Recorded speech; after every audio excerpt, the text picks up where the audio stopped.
তো নমস্কার বন্ধুরা।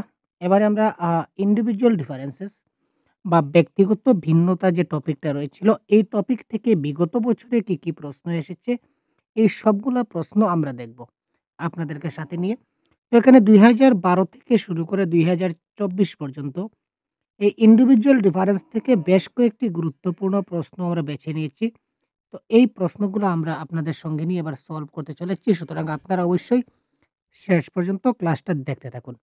তাহলে আপনারা বুঝতে পারবেন যে এই যে ইন্ডিভিজুয়াল ডিফারেন্সেস যে টপিকটা রয়েছে, এই টপিক থেকে আমাদের কি প্রশ্ন আসে পরীক্ষায় এবং কি ধরনের প্রশ্ন আসে এটা আপনারা বুঝতে পারবেন। তো ১ম প্রশ্ন আমরা দেখি, শিক্ষার্থীরা ব্যক্তিগত পার্থক্য প্রদর্শন করে, তাই একজন শিক্ষকের উচিত। তো তার আগে বলে রাখি এই যে ইন্ডিভিজুয়াল ডিফারেন্স সম্বন্ধে আমরা আমাদের লাইভ ক্লাস অলরেডি যেটা আমাদের কন্ডাক্ট হয়ে গেছে। ঠিক আছে? তার সম্পূর্ণ কনসেপ্ট আমরা লাইভে ডিসকাস করেছিলাম। তো আপনারা এই যে ক্লাসটা দেখতে পাচ্ছিলেন, আপনাদের হয়তো মনে আছে, আমরা কিছুদিন আগে আমরা লাইভের মাধ্যমে এই সম্পূর্ণ ক্লাসটা আমরা প্রাইভেট অ্যাপের মাধ্যমে আমাদের অ্যাপে আমরা এই ক্লাসটা অলরেডি সলভ করে দিয়েছি। তো যারা আমাদের এই ক্লাসটা দেখেননি, তারা অবশ্যই দেখে নেবেন। অতি গুরুত্বপূর্ণ ক্লাস ছিল। প্রত্যেকটা পয়েন্ট আপনাদেরকে এক করে আমরা এই ইন্ডিভিজুয়াল ডিফারেন্সের সম্বন্ধে আমরা বুঝিয়ে দেওয়ার চেষ্টা করছি। তো যারা আমাদের পেইড গ্রুপে জয়েন আছেন, তারা অবশ্যই এই ক্লাসটা পেয়ে গেছেন। তো এখানে নেওয়া যাক, শিক্ষার্থীরা ব্যক্তিগত পার্থক্য প্রদর্শন করে। শিক্ষার্থীদের মধ্যে ব্যক্তিগত পার্থক্য রয়েছে। যেমন আ কোনো ২ জন ব্যক্তি কিন্তু এক নয়। একজন ব্যক্তি থেকে আরেকজন ব্যক্তি আলাদা।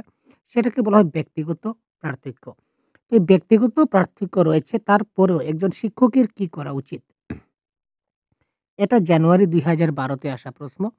কঠোর শৃঙ্খলা প্রয়োগ করা। আমরা কখনো কঠোর শৃঙ্খলা প্রয়োগ করি না। ছাত্রদের সঙ্গে কঠোর হই না, স্ট্রিক্ট হই না, এটা ক্যানসেল। পরীক্ষার সংখ্যা বৃদ্ধি করা। এটা তো মোটেই কখনো সম্ভব না। কারণ এক্সামের সংখ্যা বা পরীক্ষার সংখ্যা বা টেস্টের সংখ্যা আমরা বাড়াবো। সেটা কখনো পেডাগজিতে কারেক্ট আনসার হবেই না। ক্লিয়ার? শেখার অভিন্ন গতির উপর জোর দেওয়া, বিভিন্ন ধরনের শেখার অভিজ্ঞতা প্রদান করা। তো এটা কারেক্ট আনসার হবে provide a variety of learning experience, অর্থাৎ বিভিন্ন শিক্ষণ অভিজ্ঞতা। শেখার যে বিভিন্ন ধরনের অভিজ্ঞতা প্রদান করতে হবে, বিভিন্নভাবে তারে সুযোগ সুবিধা দিতে হবে শিক্ষার্থীকে। সে যেন খুব ভালো করে জিনিসটা বুঝতে পারে, শিখতে পারে। অর্থাৎ ভ্যারাইটি অফ এক্সপেরিয়েন্স, তারে বিভিন্ন অপরচুনিটি দিতে হবে শেখার জন্য। কোনো না কোনোভাবে তো শিখতে পারবে, তাই না? তারপর দেখি নভেম্বর ২০১২ তে যে প্রশ্নটা এসেছিল, সুবিধা বঞ্চিত শিশুদের নিয়মিত স্কুলে যেতে উৎসাহিত করার জন্য নিম্নলিখিতের মধ্যে কোনটি সবচেয়ে উপযুক্ত উপায় হবে?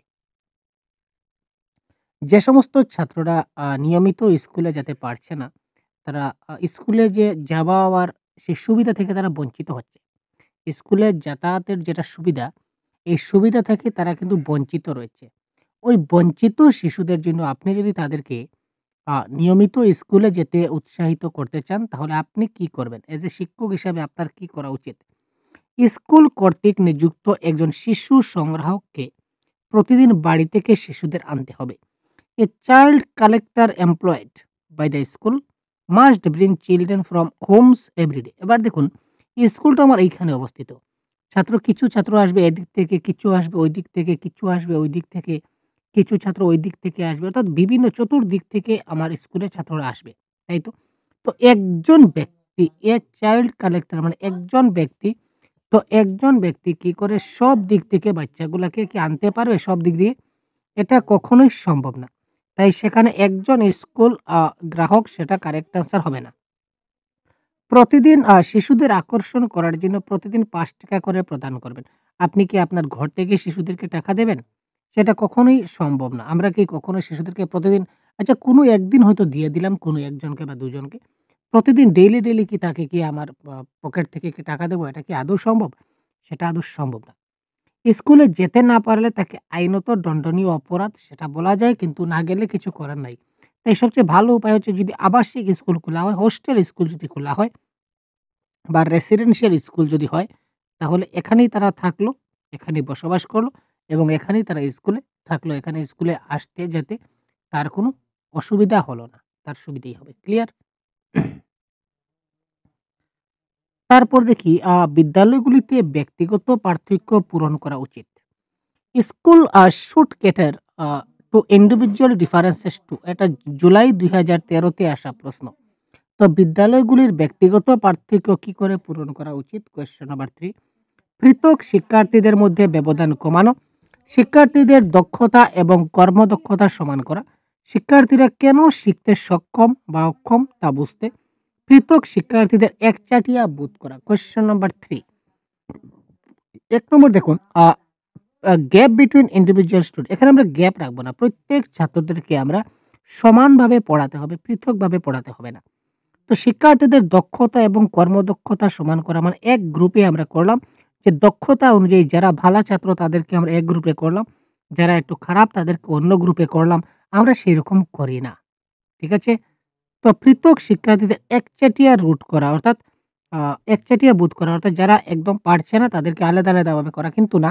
আমরা ইনক্লুসিভ এডুকেশন এ আমাদের বলেছে কি সবার জন্য সমান শিক্ষা, সবাইকে আমরা সমানভাবে শিক্ষাদান করতে হবে। সবাই যাতে সমানভাবে বুঝতে পারে এই জিনিসটা দেখতে হবে। তার মানে অপশন নাম্বার 4 ও এখানে কারেক্ট আনসার হবে না। তো কারেক্ট আনসার হচ্ছে এখানে অপশন নাম্বার গ। শিক্ষার্থীরা কেন শিখতে অক্ষম বা সক্ষম তা বুঝতে হবে। কোন শিক্ষার্থীকে কেন বুঝতে পারছে না, তাকে কি করলে পড়ালে সেটা বুঝতে হবে। এই জিনিসটা এজ শিক্ষক আমাদেরকে বুঝতে হবে। তার মানে অপশন নাম্বার গ is the right answer. Understand why students are able or unable to learn, শিক্ষার্থীরা কেন শিখতে পারছে এবং কোন জিনিসটা শিখতে পারছে না। তো যদি শিখতে না পারে তো কেন শিখতে পারছে না। তো এই জিনিসটা আমাদেরকে বুঝতে হবে বা চিন্তা করতে হবে। তারপর দেখি, what kind of support can A school provide to address the individual differences in children, এটা জুলাই 13 আসা প্রশ্ন। শিক্ষার্থীদের মধ্যে ব্যক্তিগত পার্থক্য মোকাবিলায় একটি স্কুল কি ধরনের সহায়তা প্রদান করতে পারে? শিক্ষার্থীদের মধ্যে যদি ব্যক্তিগত পার্থক্য রয়েছে মোকাবিলা করতে হবে, তো একটা স্কুল কি ধরনের সহায়তা প্রদান করতে পারে? কোয়েশ্চেন নাম্বার 4, শিশু কেন্দ্রিক পাঠ্যক্রম অনুসরণ করে এবং শিক্ষার্থীদের মধ্যে একাধিক শেখার সুযোগ। ইয়েস, আমরা শিক্ষার্থীদের মধ্যে শেখার সুযোগটা একাধিক করতে পারি, বিভিন্ন প্রকারের মাল্টিপল অপরচুনিটি তাকে দিতে পারি, এটা কারেক্ট। বাকি অপশনগুলো দেখি, ব্যক্তিগত পার্থক্য দূর করার জন্য সম্ভাব্য সকল পদক্ষেপ, এখানে অনেক পদক্ষেপ হতে পারে, সম্ভাব্য অনেকগুলো স্টেপ হতে পারে, সবগুলা ফলো করা সম্ভব না, এটা কাটলাম। বিশেষ স্কুল অর্থাৎ স্পেশাল স্কুল আমাদের দরকার নাই। সকল শিক্ষার্থীদের একই স্তরে পাঠ্যক্রম করলে হয় না। বিভিন্ন লেভেলে, বিভিন্ন স্তরে, বিভিন্নভাবে পাঠদান করতে হয়। তো সবাইকে একই স্তরের পাঠ্যক্রম শিক্ষাদান করলে হবে না। সুতরাং এটাও ক্যানসেল। তো কারেক্ট আনসার হচ্ছে অপশন নাম্বার ক, follow a child centred curriculum and provide multiple learning opportunities to children. Generally multiple opportunity আছে পজিটিভ ওয়ার্ড, তো এটা হচ্ছে correct word, positive word. Child centric classroom এটাও একটা পজিটিভ ওয়ার্ড। তার মানে ultimately option number A is the right answer of this question. একটি শ্রেণীকক্ষে শিক্ষার্থীদের ব্যক্তিগত পার্থক্য মানে কি? এটা ফেব্রুয়ারি 2014 আসা প্রশ্ন, কোয়েশ্চেন নাম্বার 5। তো প্রত্যেকটা কোয়েশ্চন কিন্তু এখানে প্রিভিয়াস ইয়ার কোয়েশ্চন। ঠিক আছে? তো এই ধরনের টপিক ওয়াইজ আমাদের ক্লাস চলছে আমাদের সহজ গুরু অ্যাপে। আপনারা যদি এখনো আমাদের কোর্সে জয়েন হন নাই এবং জয়েন হতে চান, তো অবশ্যই প্লে স্টোর থেকে সহজ গুরু অ্যাপটা ডাউনলোড করে নিন। প্লে স্টোরে গিয়ে সহজ গুরু টাইপ করলে একটা অ্যাপ চলে আসবে। এখানে কোর্স চলছে আপনারা দেখতে পাবেন এবং আপনারা নিয়মিত আপনার যা কোর্স দরকার আপনারা সেখানে জয়েন হতে পারেন। এখানে পেপার 2, পেপার 1 এর সবগুলা কোর্স রয়েছে, আপনারা দেখতে পাবেন। ক্লিয়ার ভাই? টপিক ওয়াইজ ক্লাস আমরা করাচ্ছি, আমাদের অ্যাপে কন্টিনিউ ক্লাস চলছে। তো কোয়েশ্চেন নাম্বার 5 কারেক্ট আনসার কি হবে দেখি।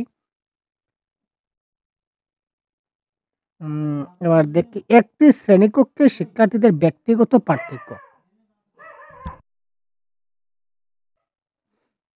হ্যাঁ, যা বলছিলাম 5 নম্বর প্রশ্ন কি বলেছে দেখি, একটি শ্রেণীকক্ষে শিক্ষার্থীদের মধ্যে যে ব্যক্তিগত পার্থক্য রয়েছে, এটা আমরা কি করে দেখব? এটা কারেক্ট আনসার কি হবে?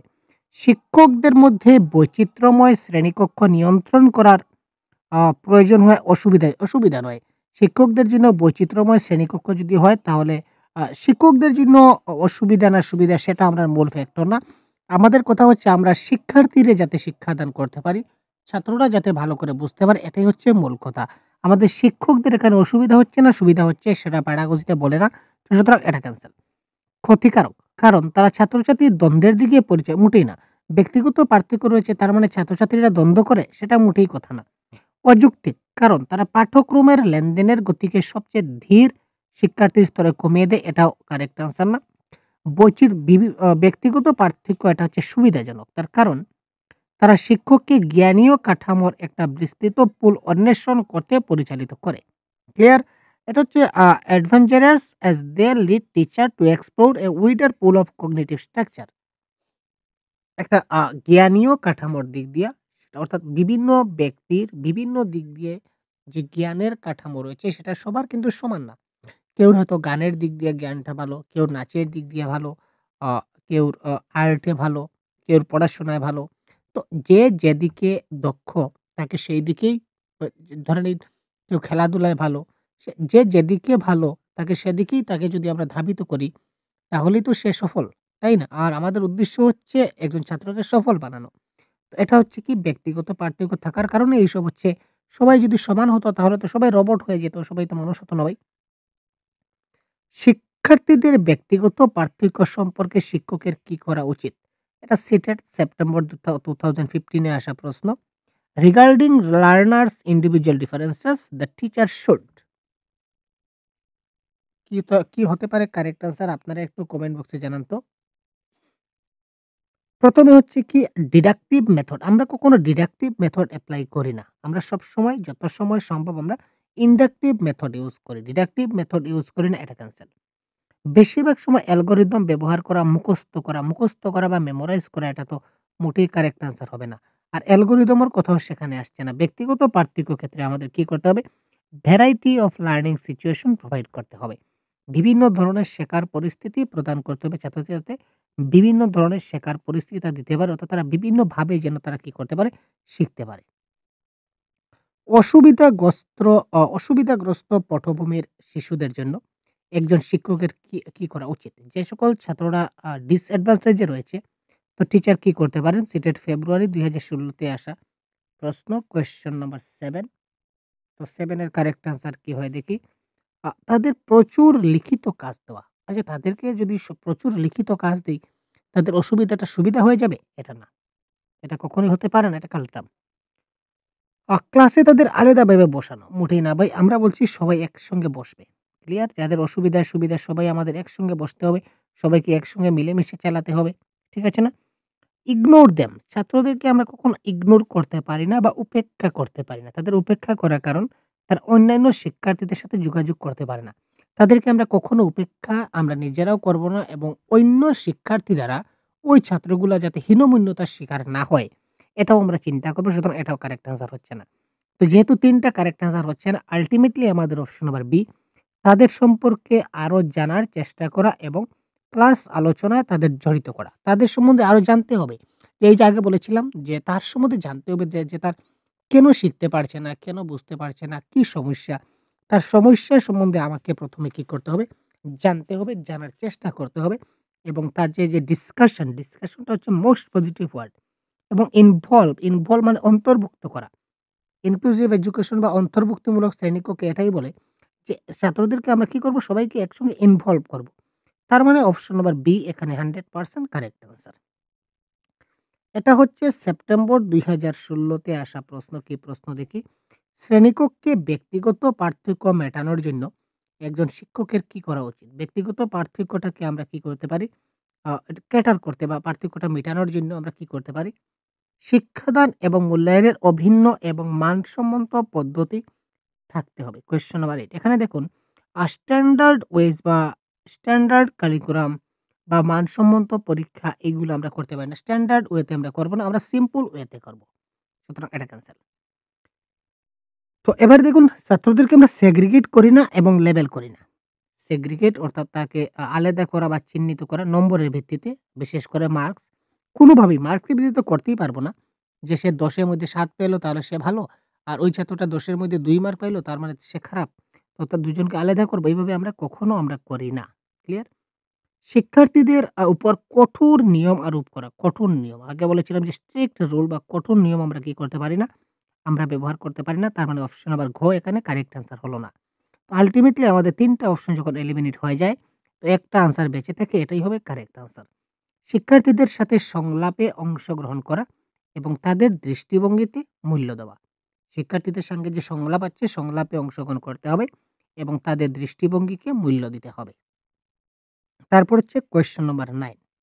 বিভিন্ন সামাজিক, অর্থনৈতিক এবং সাংস্কৃতিক পটভূমির শিশুদের নিয়ে একটি বৈচিত্র্যময় শ্রেণীকক্ষ থাকা সকল শিক্ষার্থীর শেখার অভিজ্ঞতাকে সম্পৃক্ত করে। এই বিবৃতিটা কি? এটা সেপ্টেম্বর 2016 এ আসা প্রশ্ন। হ্যাভিং এ ডাইভার্স ক্লাসরুম অর্থাৎ ডাইভার্স ক্লাসরুম থাকা সত্ত্বেও with children of varied social, economic and cultural background enrich the learning experience of all students. This statement is question number 9. কারণ ছাত্রদের মধ্যে বিভিন্ন ধরনের ডাইভার্স থাকা সত্ত্বেও, বিভিন্ন ধরনের বৈষম্য থাকা সত্ত্বেও ছাত্ররা সামাজিক, অর্থনৈতিক এবং সাংস্কৃতিক দিক দিয়া সকল ছাত্রছাত্রীরা কি করে শেখার অভিজ্ঞতা সমর্থ করে। তার মানে একজন ছাত্র আরেকজনের কাছ থেকে শেখার চেষ্টা করে। এটা কারেক্ট আনসার হচ্ছে সঠিক। কারণ শিশুরা তাদের সহকর্মীর কাছ থেকে অনেক দক্ষতা শিখে। এস ফর এক্সাম্পল আমরা যদি দেখি তাহলে একটু খালি জায়গা এখানে আমার দরকার। আমি এই প্রশ্নটা আপনাদেরকে এই ৯ নম্বর প্রশ্নটা এক্সপ্লেইন করছি আমি এখানে। একটু দেখুন। যেমন আমার ক্লাসে ৫ টা ছাত্র আছে, ৫ টা ছাত্র। তো ৫ টা ছাত্রকে আমি একটা গ্রুপ বানিয়ে দিলাম। তো একটা গ্রুপ বানিয়ে দিলাম। এখানে ২ জন ছাত্র খুব তেজ মেজাজি। মানে তাদের যে মস্তিষ্কটা খুব ভালো বলতে পারি। আর বাকি ৩ জনের মস্তিষ্কটা একটু কম। যদি তারা স্ক্যাফোল্ডিং পায় তাহলে কিন্তু তারা ঠিকঠাকভাবে করতে পারে। তো তার মানে এই ৫ জনকে যদি আমি একসঙ্গে মিলিয়ে দেই তাহলে এই ২ জনের যে জ্ঞানটা কথাবার্তার মাধ্যমে, সামাজিক আচার-আচরণের মাধ্যমে এই ৩ জনের মধ্যে চলে যাবে। সবসময় যখন এই ২ ভালোর সঙ্গে যখন খারাপগুলাও মিশবে তখন সেটা ভালো হতেই হবে। তাই না? সবসময় চলতে ভালো পথে চলতে ভালো হবে। সুতরাং ছাত্ররা ভালোর কাছ থেকে ভালোই শিখতে পারে এবং এই ৩ জনের মধ্যে পড়াশোনায় ভালো না হলেও কি হবে? কেউ হয়তো গানে ভালো, কেউ হয়তো সঙ্গে ভালো, কেউ হয়তো গেইমে ভালো। তার মানে এই যে ২ জন যারা গান পারে না বা সঙ্গীত পারে না কিংবা ডান্স পারে না। তো যারা পারে তাদের সঙ্গে যদি আমি মিলিয়ে দেই তাহলে তারা শিখতে পারবে। তার মানে একজন ছাত্রের সংস্পৃষ্টে এসে আরেকজন ছাত্রটা শিখতে পারে। শিশুরা তাদের সহকর্মীর কাছ থেকে অনেক দক্ষতা শিখে, এটা কারেক্ট। এবার সিটেট ২০২০, ২০ এ কি এসেছিল দেখি? আ শিশুদের বিকাশে ব্যক্তিগত পার্থক্যের কারণ হিসেবে দাঁড়ায়। ব্যক্তিগত পার্থক্যের যেটা শিশুদের বিকাশে ডেভেলপমেন্ট যেটা আমরা কই, কোয়েশ্চেন নাম্বার 10। তো এটা মনে রাখবেন, development equal to heredity into environment, এটা মনে রাখবেন। বিকাশ মানে কি বংশগতি এবং পরিবেশের গুণনফল। তো বংশগতি এবং পরিবেশের যেটা পারস্পরিক সম্পর্ক কিংবা পারস্পরিক গুণনফলের মাধ্যমেই কিন্তু বিকাশ হয়। শিশুদের বিকাশের ক্ষেত্রে বংশগতিও যেমন দায়ী, পরিবেশও কিন্তু তেমনটাই দায়ী। তো বংশগতি এবং পরিবেশ উভয়ের উপর নির্ভর করে শিশুর বিকাশ নির্ভর করে। Individual differences in a progressive classroom should be treated as, এটা সিটের ২০২০ এর একটা আসা প্রশ্ন। প্রগতিশীল শ্রেণীকক্ষে ব্যক্তিগত পার্থক্যকে আমরা কি করে দেখব? দক্ষতা ভিত্তিক গোষ্ঠী তৈরির মানদণ্ড হিসেবে, এই যে মানদণ্ড আগে বলেছিলাম, মানদণ্ড মানে স্ট্যান্ডার্ড বা এবিলিটি বেসড, যে শুধু ভালো ছাত্রদেরকে আমরা রাখবো, খারাপদেরকে আমরা রাখবো না। এই যে মানসিকতা, এটা কখনোই সম্ভব না। সবাইকে সমানভাবে দেখতে হবে। শেখার একটি প্রতিবন্ধকতা, এটা হিন্ডারেন্স, মোটেই না। এটা ভালো জিনিস, হিন্ডারেন্স বা বাধা বা প্রতিবন্ধকতা সেখানে হবে কেন? প্রগতিশীল শ্রেণীকক্ষে ব্যক্তিগত পার্থক্য মানে একটা প্রতিবন্ধকতা, একটা বাধা? না ভাই, এটা বাধা নয়। আর একটা শিক্ষকের ব্যর্থতা, এটাও বলতে পারি না। তো কারেক্ট আনসার হচ্ছে এখানে শিক্ষণ প্রক্রিয়ায় পরিকল্পনার জন্য এটা খুব গুরুত্বপূর্ণ। ব্যক্তিগত পার্থক্যটা তখনই আমরা চিন্তা করতে হবে যখন আমরা প্ল্যানিং করব। যখন আমরা লেসন প্ল্যান করব টিচিং লার্নিং প্রসেস জন্য, তখন ইন্ডিভিজুয়াল ডিফারেন্স এর কথাটা মাথায় রেখে আমাদেরকে কি করতে হবে? প্ল্যানিং করতে হবে, লেসন প্ল্যান তৈরি করতে হবে। যে আমার ক্লাসে কিন্তু এই ধরনের বাচ্চা রয়েছে, এই ধরনের বাচ্চা রয়েছে, এই ধরনের বাচ্চা রয়েছে। তো এইভাবে করলে এ বুঝবে, এইভাবে করলে ওই বুঝবে, ওইভাবে বুঝালে ওই বুঝবে। অর্থাৎ আপনি ৩ টা মেথড, ৩ টা ধরন, ৩ টা সিস্টেম একসঙ্গে এপ্লাই করে আপনি লেসন প্ল্যান তৈরি করতে পারবেন। এই ইন্ডিভিজুয়াল ডিফারেন্সটা যদি আপনার মাথায় থাকে। শিশুদের পছন্দের শেখার ধরনে ব্যক্তিগত পার্থক্যগুলির সমাধান করা উচিত নয়। Individual differences in preferred learning style of children should not be addressed by. এখানে কোনটা নেগেটিভ আনসার, কোনটা উচিত নয় বলেছে? ব্যক্তিগত পার্থক্য সমাধান করতে গেলে নিচের এখানে কোনটা আমরা করব না? Question number 12। তাদের কাছে একাধিক উপায়ে তথ্য উপস্থাপন করা, তাদের একাধিক উপায়ে তথ্যের উপর কাজ সুযোগ করে দেওয়া, তাদের কাজে নিযুক্ত করার সুযোগ প্রদান করা এর একাধিক উপায়, তাদের একাধিক উপায়ে লেবেল করা এবং পৃথক করা। এই দেখুন বঢ়িয়া ভাই, লেবেলিং এবং সেগ্রিগেট। আগে বলেছিলাম যে আমরা ছাত্রদেরকে কি করি না? লেবেল করি না এবং সেগ্রিগেট করি না। এখানে বলেছে কোনটা করা উচিত নয়। এখানে কোনটা করা উচিত নয়? Which should not. তো শুড নট মানে labelling should not, segregate should not. Label করা এবং পৃথক করা যাবে না। তো অপশন নাম্বার ঘ, option number D is the right answer of this question. আশা করি বুঝতে পারছেন ভাই। তারপর দেখি পরবর্তী প্রশ্ন। 5 জানুয়ারি ২০২২ অনলাইন কোয়েশ্চেন পেপারে কি প্রশ্ন এসেছিল? শ্রেণীকক্ষে ব্যক্তিগত পার্থক্য মেটাতে নিম্নলিখিত কোনটি কৌশল কার্যকর কৌশল নয়? শ্রেণীকক্ষে ব্যক্তিগত পার্থক্য মেটাতে গেলে নিম্নলিখিত কোনটি কার্যকর কৌশল নয়? কারো মৌখিক এবং অমৌখিক যোগাযোগের উপর চিন্তা করুন। পার্থক্যগুলা চিনুন এবং সম্মান করুন। Portal recognise and respect difference of portal. Use diverse pedagogical strategies. তারপর বলেছে identify deficit of student and correct them. এখানে কোয়েশ্চেন নাম্বার 13 এর কারেক্ট আনসার কোনটা হবে? ব্যক্তিগত পার্থক্য মেটাতে নিচের কোনটা আমরা করব না? শিক্ষার্থীদের কি বলেছে? Which of the following is not an effective strategy to cater individual difference in the class. ক্লাসে আমরা কি করে আ মানে কোনটা আমরা করব না? কারো মৌখিক এবং অমৌখিক যোগাযোগের উপর চিন্তা করুন, এটা তো করতে হবে। পার্থক্যগুলি চিনুন এবং সম্মান করুন। ঠিক আছে? Recognise and respect difference of portal. পার্থক্যগুলো জানতে হবে, কার কি পার্থক্য আছে সেটা আমাদের জানতে হবে। বিভিন্ন শিক্ষাগত কৌশল ব্যবহার করতে হবে, এটাও কারেক্ট। তো তার মানে অপশন নাম্বার ডিটা কারেক্ট আনসার নয়। শিক্ষার্থীদের ঘাটতিগুলি চিহ্নিত করুন এবং সেগুলি সংশোধন করুন। এবার কথা হচ্ছে ঘাটতিগুলি চিহ্নিত করতে তোমাদের হবে। ঠিক আছে?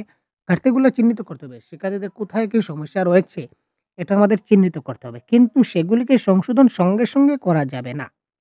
কারেক্ট সঙ্গে, সঙ্গে করা যাবে না। যেমন ধরুন, আমি একটা শিশুকে বললাম যে, এই যে ১৩ নম্বর প্রশ্ন দেওয়া আছে, এটা তুমি পড়ো, এটা তুমি পড়ো।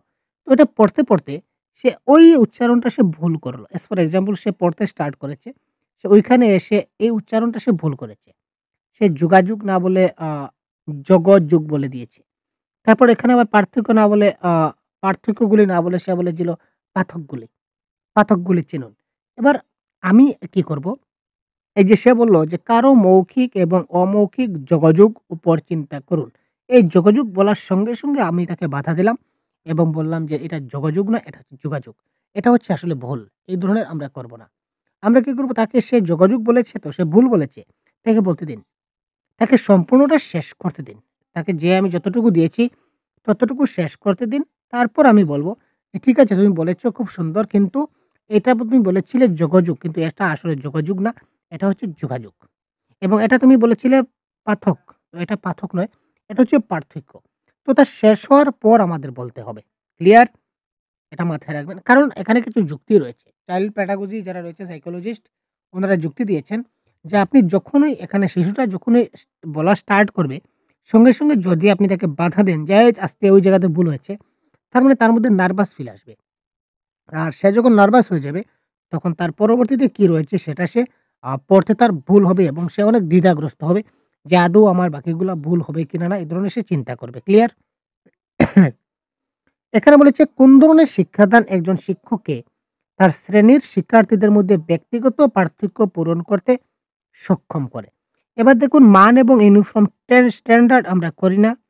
টোটালি পরীক্ষা কেন্দ্রিক এক্সাম সেন্টার্ড মোটেই না, এটাও ক্যান্সেল। সম্পূর্ণরূপে পাঠ্যপুস্তক কেন্দ্রিক এটাও আমাদের কারেক্ট আনসার কখনো সম্ভব নয়। তো কারেক্ট আনসার আকর্ষণীয় বা প্রাসঙ্গিক অর্থাৎ এনগেজিং এবং কনটেক্সচুয়াল এটা হবে কারেক্ট আনসার। এখানে স্ট্যান্ডার্ড এটা standard curriculum, standard framework, standard evaluation এই ধরনের যতগুলো ওয়ার্ড থাকবে সবগুলা cancel. Totally centred around exam পরীক্ষার উপর সম্পূর্ণ নির্ভর, মোটেই না। কাটলাম, পরীক্ষা বলতেই negative. Totally centred around text book সম্পূর্ণটা বইয়ের উপর নির্ভর। না ভাই, বই ছাড়াও কিন্তু অনেক কিছু শেখানো যায়। সুতরাং কারেক্ট অ্যান্সার হচ্ছে এনগেজিং অ্যান্ড কনটেক্সচুয়াল। কনটেক্সচুয়াল আকর্ষণীয় এবং প্রাসঙ্গিক হবে কারেক্ট অ্যান্সার। তারপর আমরা একটা এজারশন এবং রিজনের প্রশ্ন দেখে নিই। তো আপনাদেরকে আবার বলে দিচ্ছি আমাদের সহজগুরু অ্যাপে আমাদের ক্লাস চলছে। সহজগুরু অ্যাপে আমরা প্রতিদিন ক্লাস করছি। ঠিক আছে ভাই? তো সিটেট পরীক্ষার বাংলা ভাষার কমপ্লিট কোর্স যা, যা প্রয়োজন প্যাডাগজি, গ্রামার, তারপর প্রিভিয়াস ইয়ার কোয়েশ্চন, মানে বাংলা ভাষার যা দরকার সবগুলো আমরা ক্লাস করছি। তাছাড়া পেপার 1 এর অল সাবজেক্ট, পেপার 2 এর অল সাবজেক্টও আপনারা আমাদের এই সহজ গুরু অ্যাপে কোর্স চলছে। মাত্র স্বল্প মূল্যে দিতে পারবেন। এখানে মক টেস্টও দিতে পারবেন। তারপর প্র্যাকটিস সেটও রয়েছে। সবগুলা এভেইলেবল ফ্যাসিলিটি রয়েছে।